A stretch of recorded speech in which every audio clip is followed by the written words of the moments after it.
Amen. Une mère, c'est un juste juge. Lorsqu'il y a un problème entre les enfants, elle n'a pas de préférence. Et vous ne pouvez savoir, chère maman, combien les enfants sont blessés. Il sait que j'avais raison. Maman sait que j'ai raison. Mais maman a pris parti de l'enfant qui est beau, l'enfant qui a l'argent, l'enfant qui a les moyens, l'enfant qui lui donne ceci. C'est pourquoi moi on me juge, mais lui on le justifie. Je vous assure, si des fois vous pouviez causer avec les enfants pour découvrir les blessures intérieures que les enfants gardent, des fois de l'injustice. L'enfant sent qu'il y a de la préférence, que maman aime Jacob et n'aime pas Ésaü. Maman préfère la fille qui est très très belle, parce qu'on doit dire la vérité. Les enfants n'ont pas le même niveau de beauté, les enfants n'ont pas le même niveau d'intelligence, les enfants n'ont pas le même niveau financier. Amen. Hein? Et tu es une mère, mais tu vois vraiment que cette fille-là, elle est plus belle que celle-ci. Même si tu es maman, tu as des yeux. Amen. Hein? Tu sais que non, celle-ci est plus belle que l'autre. Celui-ci ramène 80, l'autre toujours tangente. Tu sais que Bodo, lui, il a toujours 50, n'est-ce pas?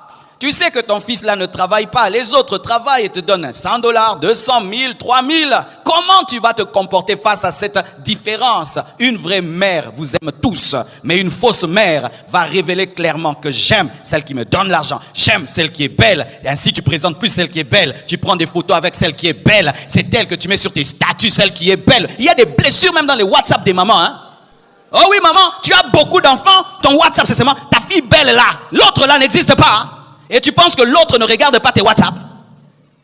Quand il y a des visiteurs, ta fille là, l'autre tu ne présentes jamais. Ton garçon là, qui est beau, qui a l'argent, c'est lui que tu montres, l'autre tu ne le montres pas. Fais attention, car Ésaü à la fin des temps était prospère. Vous savez que lorsque Jacob a recherché Ésaü, enfin de lui rendre, Ésaü a refusé, il a dit ne me donne rien, je ne manque de rien. Même Ésaü a été béni, même s'il n'avait rien.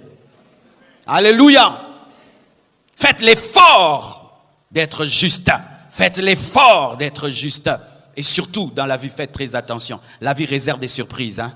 Tu peux donner tout à celle qui est jolie, à celui qui est intelligent. Et celui-là qui est la brebis galeuse, c'est celui qui reçoit la grâce de Dieu, la faveur de Dieu. L'onction de Dieu tombe sur sa vie et Dieu ne tient pas compte de sa vilaineté ou de sa beauté. Et lui donne une grâce exceptionnelle. Et il devient grand. Et il se venge. Et il se venge. Une mère est juste. Et une mère, c'est une école d'amour. Amen. Hein?